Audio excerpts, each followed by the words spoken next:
All right, welcome back, everybody. Purdue Boilermakers, heading into the playoffs at 6-4. They're gonna face Houston round one. We don't know which seed they're gonna be. It really is gonna depend on what Houston does. If Houston beats Kansas tomorrow, then Kansas has the tiebreaker over Houston and will be the second seed. Otherwise, Houston or Purdue would be second seed. Doesn't seem to matter a whole lot. Both teams. Pretty even home versus away. I actually think, it sounds like Robbie, for example, actually does not prefer to pitch at Houston's home ballpark, a Boulder ballpark. It's kind of a hitter-friendly park, despite being fairly tough to hit home runs there. People are doing it. We get for doing these at 10 o'clock at night. But yeah, Houston. So just to kind of go over how Purdue did against them throughout the season, they played twice, 2-game series. Houston 2, Purdue 3. So Purdue in a low-scoring game, that Bobbert pitch, they won 3-2.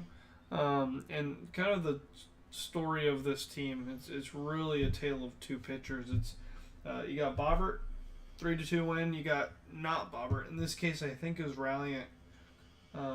Gave up 13 runs and they lost. They scored 10 runs, but they ended up losing 13. The highest scoring matchup of the season. Really good matchup there. I know Robbie was having ping issues, and then Ralliant just has pitching issues. He just can't pitch. But we'll get into that. They may have fixed that issue just a bit. So Purdue in the season kind of average in a lot of places, but there was one thing they really stand out on. But they went 6-4, 3-2 at home, 3-2 on the road. They swept Kansas and then just 1-1 against everyone. Their run differential was 3. Really didn't stand out. Again, it was like Bobbert would pitch and they would do well. Bobbert wouldn't pitch, they'd struggle. At least on pitching wise, offense is it was fairly consistent, I would say. As consistent as you can be in Roblox baseball, but it looks like the runs they got what they needed in order to win when Bobbert was on the mound. Fourth in runs scored, third in runs again. So again, middle of the league. 20 home runs though, so they finished 2 behind Texas for 20 home runs. That could come in big in the playoffs. It's hits are gonna be tough to come by. It's gonna be ace versus ace. It's best pitcher versus best pitcher for most of these games. So we're gonna have to see some long balls, and I think that could be a difference maker in these playoffs. OPS again, offensively they were not great. They were bottom half of the league in OPS. Pitching wise, 4.66 ERA. As we know, ERAs were a little bit up. ERAs were a little bit up this season. I guess down compared to EBL and into BFBL, but 4.66 team ERA being second in the league, it's a little bit high. But again, it's they have Bobbert, really good pitching stats, and when it was Ralliant or somebody else, they kind of struggle a little bit with pitching. Defense, they really stood out defensively. This team, you have. Let's see who are their top defensive players. Obviously, Bobbert, the 4.3 outs above average. So when he wasn't on the mound, he was a great outfielder. Goon, not that the ball was hit to him very often. He only had 12 putouts in 8 games played. Nobody really hit to him. If you did hit to him, he was probably catching it. So I'm ready to get to bed. Snedker, really good pickup. I kind of clowned him going into the season, but he was really good defensively. So yeah, good outfield. Best defensive team in the league with their outs above average being, who is next best? 7.4 for ASU. So just really good there for outs above average. Average distance, they're also best in average distance in the league. So they part of that kind of, I'm sure, went up after the last game against Choate. I think if you saw the last video, they hit 3 or 7 balls against Choate that were over 360 studs. But I mean, just this team, they seem like they're coming together and rallying around Bobbert and Goon. You know, rallying around the top of the team, the top of the lineup, and just they're hitting well. Everybody's hitting well. We'll kind of get into some of those players. So Bobbert, obviously, he's the AM, but he's the team leader. Team leader in everything. He's probably going to win MVP. He's the only player in the league with a WAR above 10. He's hit 4 home runs. So, it's not just the long ball. He's hitting singles, doubles, home runs. Yeah, I guess he only got 1 double. So I guess a lot of singles, but he's had some homers mixed in, some hit by pitches mixed in. 677 OPS. I mean, he gets on more than 2 out of 3 plate appearances, and he and Goon are the only 2 players on this team without a strikeout at the plate. So we'll see if Bob gets his first, or either of them get their first in the playoffs.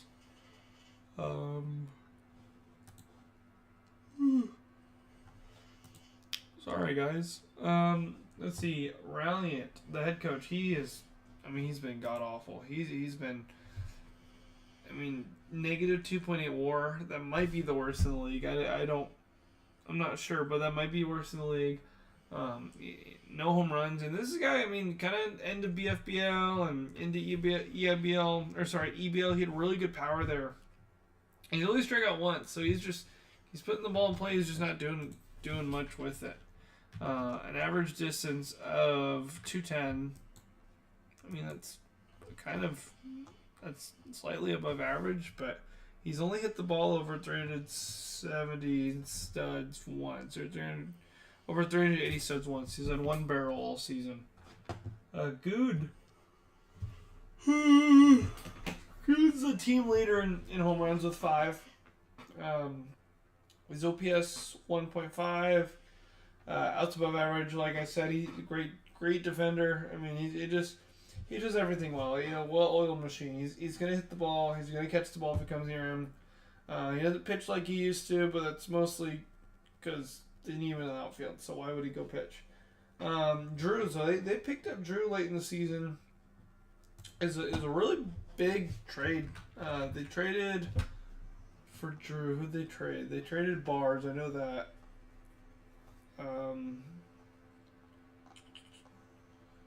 Let me find this trade.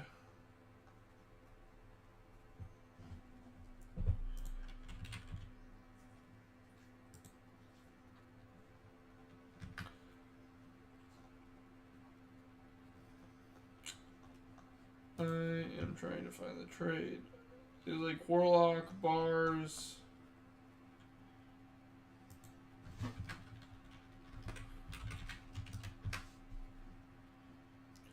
Okay, so Vocket and Drip for Matt's Warlock and not Bars is Umam.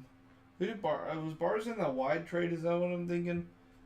So they traded, in my opinion, some kind of average players who are having solid seasons for Vocket, who is kind of struggling, and Drip, who honestly has been struggling. Drip's been a non-asset all season. Sorry guys, I guess it's late at night and my eyes are bothering me and I'm yawning and everything. What a disaster. But anyway, Drew, we know what he can do. He can hit. Pitching's not quite been where he wants it to be, but we'll get into that a little bit. He's had a better second half than the first half. Dev, not really been great. 5 for 16, no home runs. MLG is just, MLG makes Ralliant look like Barry Bonds when he comes to the plate. MLG's got 7 strikeouts and 17 at-bats. He's at a 40% strikeout rate. I don't even know if he's going to see the field in the playoffs. Phil, he's only played 2 games here, but he's hit 2 home runs. He made the last game, so maybe he'll start to show up some more. He would be a huge asset to Purdue. They've been missing him all season. I think he's good for a win or 2. If he's there, they might be 7-3, 8-2. Right there with Texas, neck and neck for first. Where I thought they were going to finish the season to begin with. Snedger, like I said, he's been a very, very, very bright spot for this team. Prove me wrong for sure. He's got 3 home runs, batting well over 500, and defensively he's been pretty good. His outs above average nearly 2. So, look out for Snedger there. I mean, you got a lineup of Bob, Goon, Drew, Phil, Snedger, and then guys like Ralliant. I think Ralliant, he can put some hits together. Drip, if he shows up, he's not a bad hitter. He's just not been there. BFS Eyes, is that how you say it? AYZ. He's looked solid. He's 7 for 9 on the season. I mean, he's hit a home run. Who is that? Is that somebody I should know? Let me do a quick username search. Is he really a rookie? But he's new, I think. Looks like he's an HTBB, so an HTBB guy. But he's been hitting really, really well. And, that's somebody who, if this team's going to go far, I think he's going to step up and really be a part of it. So, now that's the offense. We know what they can do. They can hit really well. But overall, they've been kind of average. Just some, I guess some games they put it together, like last game. Some games they don't. They scored 10 last game. 4 the game before, but before that, they lost to Arizona State 3-2. That was against Shrill. They lost to Lewis, or they beat Lewis Augusta 3-2. They beat me 3-2. So a lot of kind of low scoring games there when they run into the aces, of each team. It's 4 runs against Peter, 2 against Shrill. I'm trying to see. 3 against Lewis, 3 against me, and then I think 8 against Vocket. Vocket did not have a good opening day. But Bob, this is a big reason that I think they could win it all, just because, in the playoffs, he's going to pitch more than half the games. He's guaranteed, to pitch first. Game 1, Game 3, and if it's World Series, Game 5 in each series. And he's got second in the league in ERA, 2.88? 2.88 ERA. Strikeouts are not where we've seen them from Bob before. He's not been a big strikeout pitcher this year, which is interesting because he's only given 2 home runs up. He's just kind of like Peter. He's not giving up a lot of hard hit balls. I mean, average distance 177. I actually don't track. I don't have a league leaders for that, but I'd imagine he's got to be at the top, right? Let me see if there's anybody better than him, who has decent innings. Jones Suss with 8 innings at 166. Betts actually at 180. It would have been fun to see Betts in the playoffs because he's been pitching well actually. So really, of any qualified pitcher, looks like Bobbert's the best in average distance. So teams are just not hitting the ball well against Bobbert. I may have to come out with some sort of film on Bobbert and how to hit against him. How are people seeing success? Where are people really struggling? I know that riser, it really gets you. He does a good job mixing up pitches, but honestly, Bob's a guy. I mean, I've played against him, and I'll just tell people hey, this pitch is going to be a changeup. Just don't even swing at it, and he'll throw the changeup, and they'll just swing at it. So honestly, he takes advantage, I think, of the ADHD brains in this league, but he's had a really good season. Drew. So Drew, I want to kind of get into that because Drew did not have a good start to the season. His first 2 games, 0-2, 10 innings, 6.5 ERA, 4 home runs given up. Really not getting much done. But the last 2 games, especially the one he just had his pitching debut for Purdue, I believe. Was that his pitching? Yeah. Pitching debut for Purdue. He held Texas to 4 runs and only 2 of them were earned. So when he was on Kansas, he faced Texas, 12 hits, 6 runs, 5 strikeouts, 3 home runs. And then this next time throwing his new team, 5 innings, 5 hits, 2 earned, 2 strikeouts. So maybe not going for the strikeouts so much. Maybe Bob's working with him on, you know, kind of focusing on the average distance more than anything. But you know, he Peter went 0 for 2 against him. You know, he gave 1 home run. It was to Rhett. I mean, he really held this team in, you know, that Texas team in check. As for, you know, Houston, I'm not sure how to. I'd like to see how he pitched against Houston. I don't know if he did, because no, he wouldn't have, because Kansas, they're in their matchup with Houston. So this would be Vaca's first time playing Houston this season. So we'll see how he does there. Houston's got a really good lineup. They're tough. I could check though. I guess Bobber. We know it was that 3-2 game, so he held Houston in check. But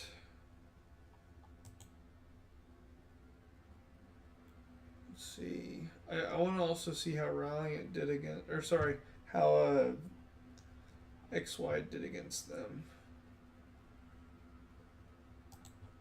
So Wide went 2 for 3 against Bob pitching.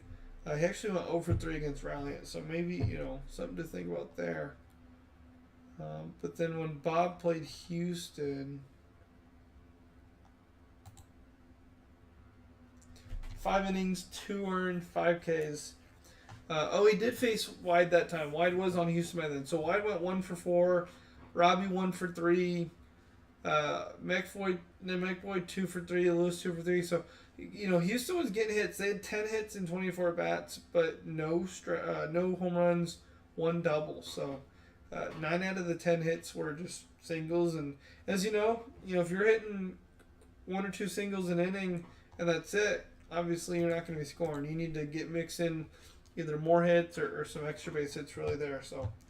Rally, I don't expect him to be a factor this postseason, and you know, really, I mean, maybe he comes alive offensively, but I don't think he's going to get very many innings on the mound with Bob and Drew here. You know, teams typically they have their 2 guys, they're going to schedule around their 2 guys making games, so I'd expect Bob and Drew, and it could be fun. You know, Purdue, I think that Drew could be one of those additions that really makes a difference because it really, I think, is filling in a major gap Purdue had. You know, it gets them a big bat that they really needed, backing up Bobbert, backing up Goon, and it gets them some pitching and I guess, you know, something I didn't talk about. I mean, Drew's a really good outfielder too, huh? So I mean, you got Goon and right, you got Bob and Andrew switching out center field. And then Snedker and left, or Snedker going back and forth between left and center. But yeah, Purdue, exciting team. Can't wait to see what they do against Houston. But yeah, you know, 10 likes and I'll do a film review. I will literally watch games. I will get highlights together, load lights. I'll let you guys know, how do we pitch against these guys? How do we hit against these guys? Where are their weak spots? Where are their strong spots? So get us to 10 likes and we'll do that. Otherwise, keep you on the lookout. Some more of these videos coming